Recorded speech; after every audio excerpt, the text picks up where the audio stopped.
Nous allons vous expliquer ce qu'est l'automédication. Grâce à ce petit cours illustré, vous en connaîtrez plus sur ce sujet. L'automédication est le fait de prendre des médicaments sans ordonnance, sans consulter des professionnels de santé. Dans un premier temps, nous verrons les causes et les conséquences.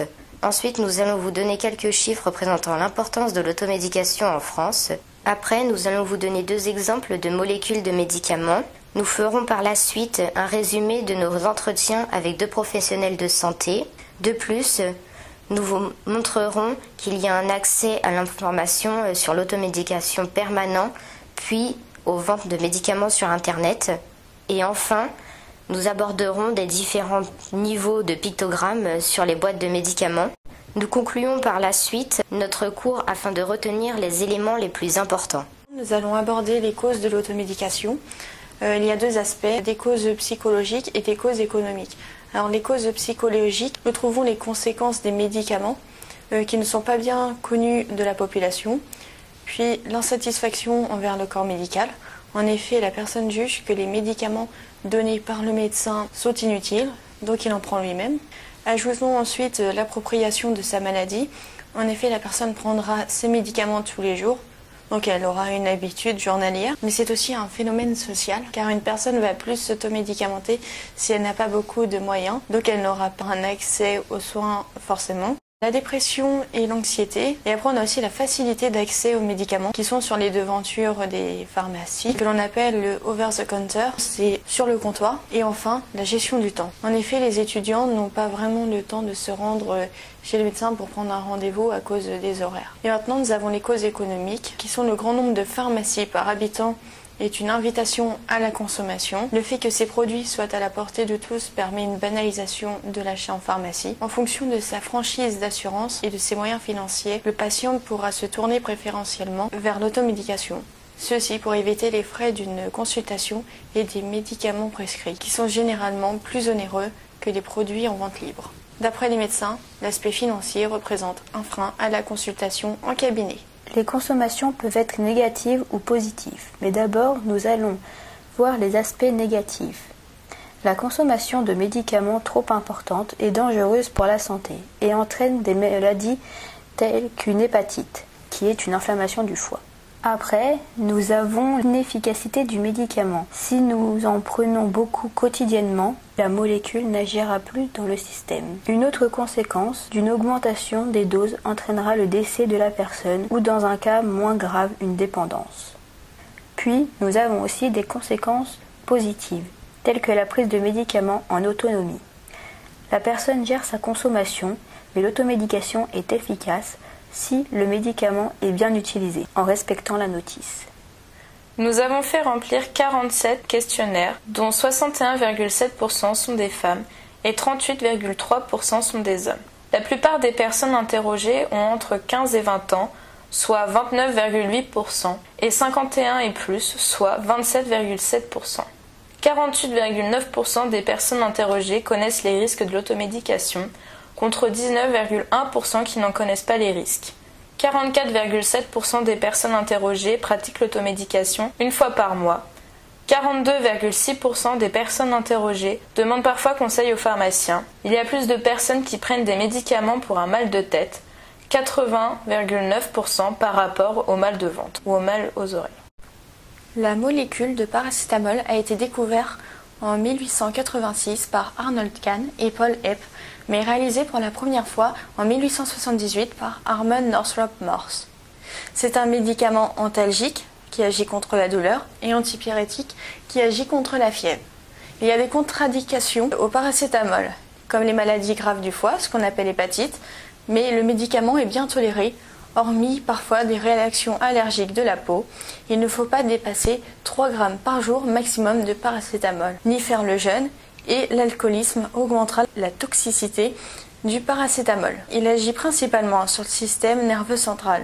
Et s'il y a surdosage, cela peut être toxique pour le foie, car c'est cet organe qui l'élimine. Mais il y a un antidote au paracétamol si on en prend trop, c'est la molécule N-acetylcystéine. Les facteurs de risque sont le jeûne, la malnutrition, la consommation d'alcool chronique et la consommation régulière de paracétamol.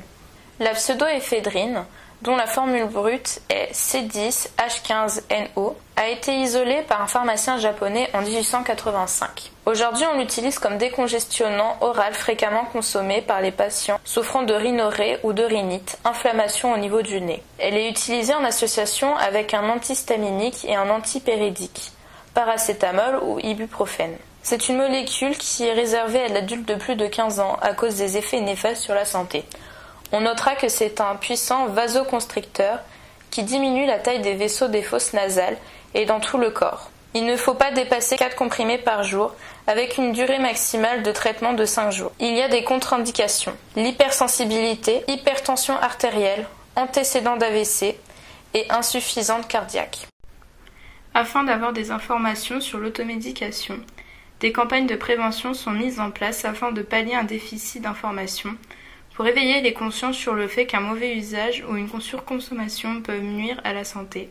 Depuis 10 ans, des campagnes de prévention sur les antibiotiques en France contribuent à diminuer sensiblement leur consommation, parce qu'il est primordial de ne pas banaliser l'usage du médicament. Enfin, parce qu'il est nécessaire de redonner confiance aux Français dans le médicament. Pour la vente de médicaments sur Internet, il vaut mieux ne pas les acheter car beaucoup sont des contrefaçons. De plus, ces médicaments ne sont pas soumis à la prescription obligatoire, donc le mieux c'est de vérifier que le site sur lequel on veut acheter soit sur la liste française de l'ordre national qui autorise la vente de médicaments. En cas de contrefaçon, le site sera fermé au maximum 5 mois avec une amende à payer pour avoir vendu des médicaments hors normes. Nous avons interrogé un pharmacien et un médecin sur la question de l'automédication. Pour commencer, nous allons parler d'un pharmacien. Il faut savoir qu'il n'est pas contre l'automédication tant que la personne est conseillée ou bien orientée. Car si elle n'a pas de connaissances sur le médicament, cela peut engendrer des problèmes. Souvent, il conseille des personnes par rapport aux symptômes et également liés aux personnes qui sont encore malades après avoir fait de l'automédication. Il est contre la vente de médicaments sur Internet car selon lui, cela manque d'informations. De plus, on ne sait pas d'où viennent les médicaments précisément. Cependant, pour lui, il ne faut pas promouvoir plus que ça l'automédication, mais il faudrait stopper la vente de médicaments sur Internet. D'après le médecin, pour les symptômes bénins et les personnes responsables, l'automédication peut être pratiquée. Il est de plus en plus encouragé que s'il y a un suivi médical. Malheureusement, les patients ne sont pas tous informés des risques encourus, ils peuvent même être inconscients de la dangerosité du médicament. D'après certains médecins, elle y compris, il y a des consultations inutiles, comme des rendez-vous pour un rhume sans fièvre ou encore un simple mal de tête. Il y a énormément de patients qui viennent pour des allergies ou des saignements de nez dus à l'automédication. Concernant les pictogrammes, il y a 5 principales catégories de médicaments altérant la vigilance. Les hypnotiques, les anxiolytiques, les neuroleptiques, les antidépresseurs et les antalgiques. Le patient doit obligatoirement être informé par le prescripteur des conséquences de ce type de traitement médecin et pharmacien, voir l'arrêté du 18 juillet 2005. Les effets des médicaments ont été classés en 4 catégories. La première catégorie, troubles de la vigilance ou de l'attention. Deuxième catégorie, troubles de la vision. Puis les troubles du comportement. Et enfin les autres troubles, ce qu'on appelle perturbation de l'équilibre. Il est conseillé aux patients de se faire aider du médecin prescripteur pour savoir quand il pourra de nouveau conduire. La conduite est fortement déconseillée dans ce type de cas. La NSM, l'Agence nationale de sécurité du médicament et des produits de santé, a opté pour la classification qualitative des médicaments en 3 niveaux de risque, le niveau 1, le niveau 2 et le niveau 3, selon leur degré de gravité. Ensuite, nous avons 3 grands types de comportements dans la consommation de substances psychoactives. L'usage simple n'entraîne ni de complications somatiques ni dommages.